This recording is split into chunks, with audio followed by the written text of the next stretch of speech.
Saint Matthias, the apostle, was chosen to replace Judas Iscariot, who betrayed Jesus. The name Matthias means, gift of Yahweh. Matthias was one of the 70 disciples of Jesus, and had been with him from his baptism by John to the Ascension.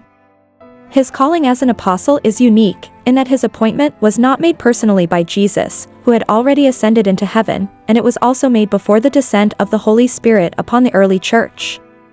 Peter proposed that the assembled disciples, who numbered about 120, nominate 2 men to replace Judas.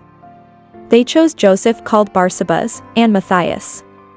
Then they prayed, "Thou, Lord, which knows the hearts of all, show whether of these 2 you have chosen, that he may take part of this ministry and apostleship, from which Judas by transgression fell, that he might go to his own place."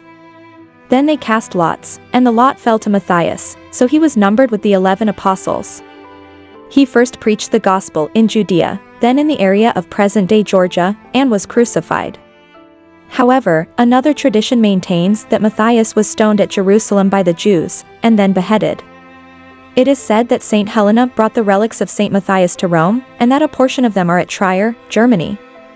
The Catholic Church celebrates the feast of Saint Matthias on the 14th of May. He is the patron saint of alcoholics, carpenters, tailors, and invoked against smallpox. Saint Matthias, pray for us. Please subscribe to Catholic News World's YouTube channel. Thanks and God bless.